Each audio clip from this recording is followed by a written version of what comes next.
everyone. Today we have our another new episode and we will discuss on the code breakers. My first questions to Professor Rob, what are some of the key historical events and figures that the code breakers highlight in the development of cryptography or something like that? Cryptography. Yeah, so that's what you meant by code breakers. I was kind of wondering what the topic here was. Yeah, so really going back into World War II, the really where we saw the advent. Though it goes well back. I mean, when U.S. used Navajo, I think they're called Spirit Talkers, as code because nobody knew the Navajo language, and so it made for a great, very effective code. But the Turing went after the Enigma. I think it was called Enigma. The Enigma box that Germany came up with in World War II, and the end result was the alliance was able to break the machine, and that was probably one of the most significant events in history. The Germans thought that the machine it really looks like a Rube Goldberg or something out of the steampunk era. The code machine was where you would type in whatever the message was, and the machine would automatically encode it with spinning disks, and then another machine that was synced with it remotely could then decode the message, and it resulted in being able to use a code that was up to that particular point thought to be unbreakable. And now computers of this age could break those codes pretty regularly. And right now we're worried about quantum computers because it is believed that a functional quantum computer could break any encrypted file, regardless of the length of the key, the size of the key, in a matter of minutes, and if not seconds. And so we've got a number of companies that are coming out with quantum safe technology. IBM probably the first to do that. HP has gone down a similar path. More recently, with this idea of creating code, an encrypted file that will even resist a quantum computer, is relatively new. And now I should point out that until we actually have a quantum computer, this stuff is untested, but at least not fully tested. But we can simulate quantum computers at this time, and at least the researchers are relatively sure. That's about as sure as you can get until you can do a definitive test that the quantum safe stuff will work. But code breaking it has been a career or a job, if you want to call it a job. I'm going way back to probably before the Civil War, but it really got that focus in the Second World War in Germany, where the Germans were thought to have an unbreakable code. My next question: how does David Kahn describe the evolution of cryptographic techniques from ancient time to the modern era? So I'm not a cryptographic expert. I just know it in passing, and so I have no idea what it's probably when you pick a topic that I'm not really an expert at. So I honestly don't know. I don't even know who David Kahn is. Apologies, but that name doesn't ring a bell. So I'm no help there. Okay, is there any ethical issues regarding this cryptography or any kind of ethicals and technological issue you want to discuss with our audience? Sure. Well, with regard to so the issues with regard to encryption are really the conflict between what government and law enforcement feels they need to have access to, which is everything, and what are privacy protections that are generally built into country constitutions to protect citizens that will allow. And so you get this conflict between what law enforcement wants, what governments want, and for instance, governments like China and Russia, which are authoritarian and really want to make sure that they can see everything, are very aggressive in terms of being able to penetrate or disallow any encryption of your files or communications. They want to be able to see in them. And of course, individuals want to keep this stuff private. And of course, the real problem is if you create something like a master key, which is typically what governments and law enforcement wants. Governments and law enforcement haven't been really good at protecting information, and the end result is if a bad actor gets hold of that key, much like a master key to your house, they're going to steal your stuff. And so government and private industry have always been in conflict with regard to what should government be allowed to see, given they can't protect what it is they get, and what they shouldn't, and that creates a lot of tension.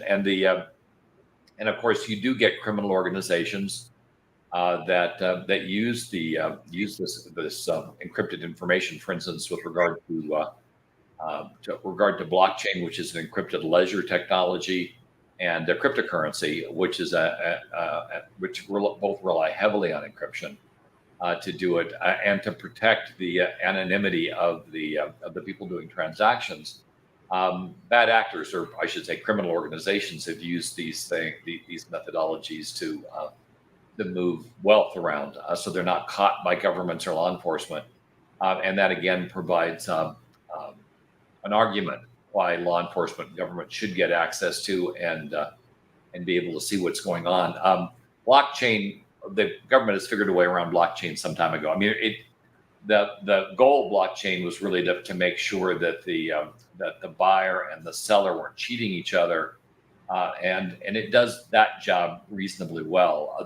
The anonymity part was kind of a secondary benefit, and certainly does create problems with regard to if somebody does cheat you, even despite the protection blockchain provides. If you can't find the person that sold you something or the person that bought something, it's hard to bring legal action against them. And so there are legal reasons why you want to have some transparency into a blockchain transaction. So if the transaction itself is fraudulent, you have recourse against whichever party was acting badly.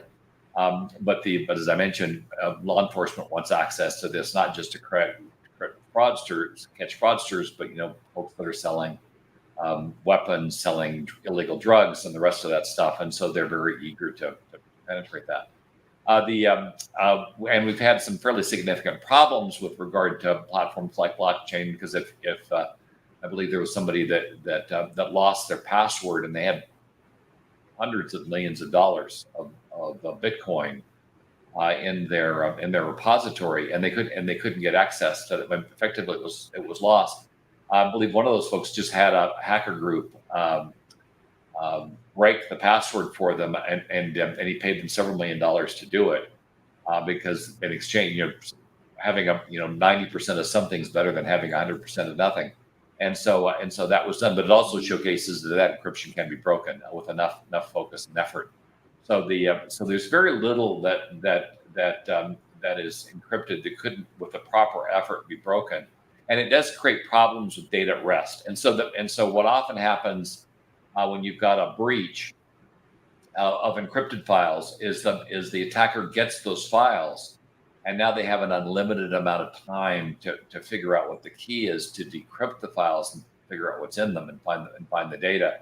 And encryption, and the files are encrypted on the technology that's existent when they were created, but the hacking technology continues to advance. And so the point being that encrypted files really aren't all that safe, unless they're files that can age out before the key is broken and the file's compromised, which is the issue, of course, with using quantum computers is regardless of how well encrypted those files are,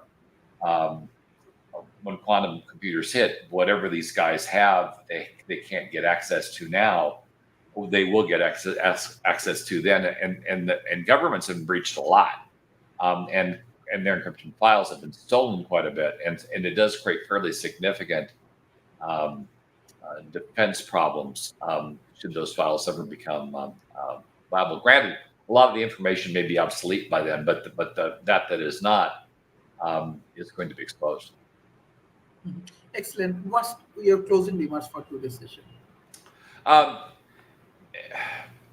hack code breakers it's actually it's a very computational field. It requires a great deal of math and math understanding, and it's a field that will be changing quite a bit over time.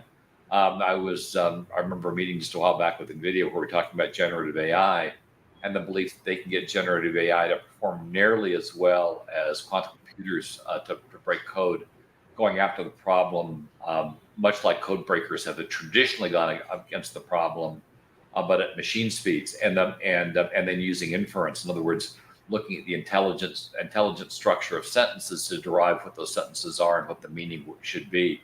And so using AI as the tool to break the code as opposed to just massively pounding on it, which is what quantum computers do. Just the quantum computers can do through parallel processing can handle up just incredible loads of calculations. But they don't really approach the things intelligently. It's brute force. The AI approaches the problem intelligently, can infer based on who originated and who's receiving the transmission, what the transmission may be about, and using that inference and what they know about the parties to break down the parts, and then if they can figure out any of the words or any of the phrases, using that to create a key that can be used on the rest of the message. So a lot of changes in this field will be occurring in the next 7 to 10 years, and that's been true of the past 20 years as well. Just a lot of risks have really become much more prominent over that time. So it's an interesting field to be in. Certainly one that's really exciting. Like any security field, the excitement tends to be a bad thing. But if you're looking for a field that puts you kind of in the midst of some of the largest problems that governments and companies face, code breaking and encryption, that part of security can be particularly interesting. Thank you. I request all of our audience, please share our content as much as possible. Thank you, Mr. Rob, for your excellent contribution for World Talent Economic Forum. Thank you. Bye-bye and take care.